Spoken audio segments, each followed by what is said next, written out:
दोस्तों ITR assessment year 24-25 की filing से रिलेटेड बड़े बदलाव गवर्नमेंट ने किए हैं, जिसके बारे में कि हम इस वीडियो में डिस्कशन करेंगे। दोस्तों अब इनकम टैक्स की रिटर्न फाइलिंग और डिफ़िकल्ट हो जाएगी, क्योंकि आपको एडिशनल इन्फॉर्मेशन क्लाइंट से लेनी होगी ताकि आप उसकी ITR टाइमली फाइल कर पाएँ। दोस्तों आप इस वीडियो को अंत तक ज़रूर देखें ताकि आपको ITR फाइल करने से रिलेटेड कोई डिफ़िकल्टी ना आए और आप ये इन्फॉर्मेशन पहले से ही कलेक्ट करके रखें और अपने क्लाइंट को इन्फॉर्म कर दें। दोस्तों CS Satbir Singh YouTube channel पे आपका स्वागत है। आप हमारे यूट्यूब चैनल को सब्सक्राइब कर लें और आप हमें व्हाट्सएप चैनल और Telegram channel CS Satbir Singh Taxil पे भी सब्सक्राइब कर लें ताकि आपको इनकम टैक्स के रेगुलर अपडेट आपके मोबाइल पे ही मिलते रहें। लिंक वीडियो की डिस्क्रिप्शन में भी दिया गया है और कमेंट में भी पिन किया गया है। दोस्तों असेसमेंट ईयर 24-25 की ITR फाइल करने के लिए गवर्नमेंट के द्वारा ITR 1, ITR 4 और ITR 6 को नोटिफाई कर दिया है। दोस्तों इसमें गवर्नमेंट ने बहुत से चेंजेस किए हैं। दोस्तों जैसे कि यदि आपको कोई कैपिटल गेन होता है, आपने कोई हाउस प्रॉपर्टी बेची है, तो उस केस में आप उसे यदि इन्वेस्ट कर देते हैं नई हाउस प्रॉपर्टी में, तो उस केस में आप कैपिटल गेन की जो एग्जम्पशन है वो क्लेम कर सकते हैं। लेकिन दोस्तों यदि आप इनकम टैक्स की रिटर्न को फाइल करने की ड्यू डेट तक नई हाउस प्रॉपर्टी में इन्वेस्ट नहीं कर पाए हैं, या फिर आप नया प्लॉट खरीद के उस पर कंस्ट्रक्शन कर सकते हैं 3 साल के लिए, वो नहीं कर पाए हैं ITR फाइल करने की ड्यू डेट तक, तो आप कैपिटल गेन अकाउंट स्कीम में जो बैंक के पास मेंटेन होती है उसमें ये अमाउंट इन्वेस्ट कर देते हैं। दोस्तों अब आपको ITR में इसकी जो डिटेल है वो देनी होगी। दोस्तों जैसा कि आप यहाँ पे देख सकते हैं ITR 6 में से रिलेटेड ये जो है अमेंडमेंट यहाँ पे की गई है, यानी कि यदि आपने कैपिटल गेन अकाउंट स्कीम में कोई इन्वेस्टमेंट की है तो उस केस में आपको डेट ऑफ डिपॉजिट भी बताना होगा, अकाउंट नंबर भी बताना होगा और IFSC कोड उस बैंक का यहाँ पे आपको बताना होगा। दोस्तों इस प्रकार ये जो चेंजेस किया गया है वो असेसमेंट ईयर 24-25 ऑनवर्ड जो है वो एप्लीकेबल होगा। दोस्तों अब ये चेंज जो है कंपनीज के लिए किया गया है, लेकिन जैसे ही ITR 2 नोटिफाई हो जाएगा इंडिविजुअल के लिए, उसमें भी आप इसी प्रकार का जो चेंज है वो एक्सपेक्ट कर सकते हैं।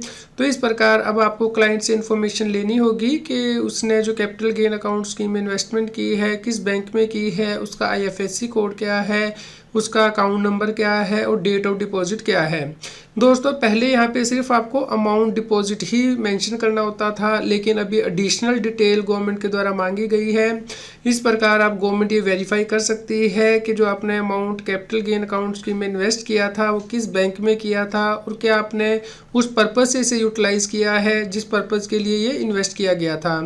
तो इस प्रकार दोस्तों यदि किसी व्यक्ति ने रेजिडेंशियल हाउस प्रॉपर्टी बेची है और वो नई रेजिडेंशियल हाउस प्रॉपर्टी खरीदना चाहता है, या फिर कोई और एसेट बेचा है और रेजिडेंशियल हाउस प्रॉपर्टी खरीदना चाहता है, तो कैपिटल गेन अकाउंट स्कीम में इन्वेस्टमेंट कर सकता है ITR फाइल करने की ड्यू डेट तक, और उसके बाद इस अकाउंट से वो पैसा यूज़ कर सकता है नेक्स्ट 3 इयर्स में हाउस को कंस्ट्रक्ट करने के लिए। तो दोस्तों अब आपको ये डिटेल जो है वो क्लाइंट से लेनी होगी और आप ये पहले ही क्लाइंट को इन्फॉर्म कर दें ताकि आप ITR को टाइमली फाइल कर पाएँ। दोस्तों जैसा कि आप सभी लोग जानते हैं कि यदि आप MSME को टाइमली पेमेंट नहीं करेंगे तो उस केस में जो अमाउंट आप बियॉन्ड टाइम लिमिट पे करेंगे उसे आपको अलाउ नहीं किया जाएगा इनकम टैक्स एक्ट के अंतर्गत। उस साल में जिसमें कि आपने परचेजेस की है ये अमाउंट आपको अलाउ किया जाएगा उस साल में ही जिस साल में कि आप इसकी पेमेंट करेंगे as per MSME development act 2006। दोस्तों इसके लिए जो स्पेशल वीडियो है वो आप रेफर कर सकते हैं CS Satbir Singh YouTube channel पे। दोस्तों इससे रिलेटेड भी ITR फाइलिंग में बड़ा बदलाव किया गया है। इस प्रकार यदि आपने कोई ऐसा एक्सपेंस इनकर किया है जिसके कि आपने जो पेमेंट है वो टाइम लिमिट के बाद की है माइक्रो एंड स्मॉल इंटरप्राइज को, तो उस केस में इसकी रिपोर्टिंग ITR में जाएगी। दोस्तों यहाँ पे आप देख सकते हैं ITR में पार्ट ए अदर इन्फॉर्मेशन के अंतर्गत ये एडिशनल डिस्क्लोजर मांगा गया है। Any sum payable to micro small enterprise beyond the time limit specified in section 15 of the micro small and medium enterprise development act 2006। तो दोस्तों जो टैक्स ऑडिटर है उन्हें इस बात का खास ध्यान रखना है कि जब वो टैक्स ऑडिट करें तो इस अमाउंट को वो सेपरेटली जो है आइडेंटिफाई करें और यहाँ पे इसकी रिपोर्टिंग होगी। तो जो अमाउंट यहाँ पे आप रिपोर्ट करेंगे वो आपको अलाउ नहीं किया जाएगा जब आप ITR फाइल करेंगे। तो दोस्तों ये अमाउंट आपका ऐड बैक करके इस पर टैक्स लगाया जा सकता है। तो आपको जब अपनी कंप्यूटेशन करें प्रॉफिट एंड लॉस अकाउंट से प्रॉफिट उठाएं तो इस बात का ध्यान रखना है कि इस अमाउंट को आप कंसीडर कर लें। दोस्तों इनकम टैक्स एक्ट के अंतर्गत जो व्यक्ति टैक्स ऑडिट कराने के लिए लायबल हैं उन्हें टैक्स ऑडिट कराना होता है चार्टर अकाउंटेंट से, और इसके लिए ऑडिट रिपोर्ट लेनी होती है और चार्टर अकाउंटेंट को ये ऑडिट रिपोर्ट जारी करते हुए यूडिन भी जनरेट करना होता है। दोस्तों अब इसकी रिपोर्टिंग जो है वो आपको आईटीआर में करनी होगी। दोस्तों अब यदि कोई व्यक्ति टैक्स ऑडिट कराने के लिए लायबल है तो उसे यहाँ पे ऑडिट रिपोर्ट का एक्नॉलेजमेंट नंबर भी देना होगा, और जो यूडिन जनरेट किया है चार्टर अकाउंटेंट ने इसके लिए वो भी यहाँ पे मेंशन करना होगा जब वो आईटीआर को फाइल कर रहा है।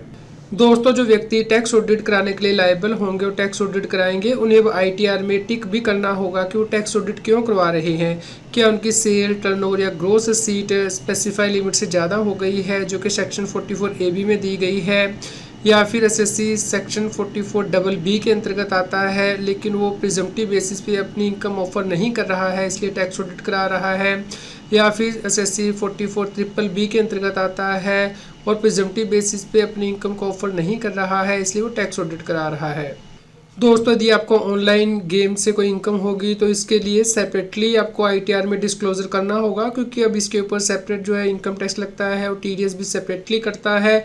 तो इसके लिए सेक्शन 115BBJ जो है वो इंसर्ट किया गया है इनकम टैक्स एक्ट में, इसलिए इसके लिए भी सेपरेटली रिपोर्टिंग करनी होगी। इनकम फ्रॉम अदर सोर्सेज के अंतर्गत income by way of winning from online game. दोस्तों ऑनलाइन गेम से आपको जो विनिंग हुई है इसकी आपको डेट वाइज रिपोर्टिंग करनी होगी कि किस क्वार्टर के अंतर्गत ये आती है, जैसे कि up to 15 June, from 16 June to 15 September, from 16 September to 15 December, from 16 December to 15 March, from 16 March to 31 March है। क्योंकि दोस्तों इसके अकॉर्डिंग आपको एडवांस टैक्स पे करना होता है, और यदि आप टाइमली एडवांस टैक्स नहीं पे करते तो आपको इंटरेस्ट पे करना होता है। इसलिए यहाँ पे सेपरेट रिपोर्टिंग करनी होगी कि आपको ऑनलाइन गेम की इनकम किन डेट्स में हुई है। दोस्तों यदि पॉलिटिकल पार्टी को कोई कंट्रीब्यूशन किया गया है, डोनेशन की गई है, तो उस केस में अब आपको सेपरेट डिस्क्लोजर इसके लिए देना होगा कि कितना अमाउंट कैश में पे किया है, कितना दूसरे मोड से, और यहाँ पे आपको UPI reference number, cheque number, IMPS, NEFT, RTGS number भी देना होगा, और आईएफएससी कोड उस बैंक का देना होगा जहाँ से कि पेमेंट की गई है। तो दोस्तों इसी प्रकार की आप डिटेल एक्सपेक्ट कर सकते हैं एटीजी के अंतर्गत जो आप कंट्रीब्यूशन करते हैं। तो जैसे ही गवर्नमेंट नए फॉर्म नोटिफाई कर देगी उसके बारे में भी हम आपको इन्फॉर्म करेंगे, आईटीआर 2, आईटीआर 3। दोस्तों यदि कोई कंपनी एमएसएमई एक्ट के अंतर्गत रजिस्टर्ड है तो उस केस में उसे यहाँ पे अपना रजिस्ट्रेशन नंबर देना होगा एज पर एमएसएमई एक्ट 2006। इस प्रकार आपको यहाँ पे उद्यम रजिस्ट्रेशन नंबर देना होगा यदि कोई कंपनी यहाँ पे या बिजनेसमैन रजिस्टर्ड है एज एमएसएमई। इसके अलावा दोस्तों आरबीआई के ये गाइडलाइन है कि यदि 50 करोड़ या उससे ज़्यादा की कोई ट्रांजैक्शन की जाती है तो उस केस में लीगल एंटिटी आइडेंटिफायर मेंशन करना होता है।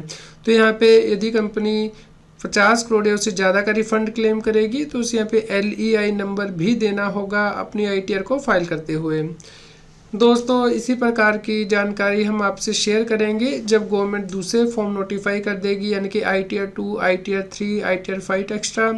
तो दोस्तों आप रेगुलर अपडेट के लिए हमारे YouTube चैनल को सब्सक्राइब कर लें। कृपया इस वीडियो को लाइक करें और शेयर करें ताकि सभी लोगों तक ये जानकारी पहुंच पाए और वो इनकम टैक्स की कॉम्प्लायंस कर पाए। रेगुलर GST और टैक्स अपडेट के लिए इस चैनल को सब्सक्राइब करें।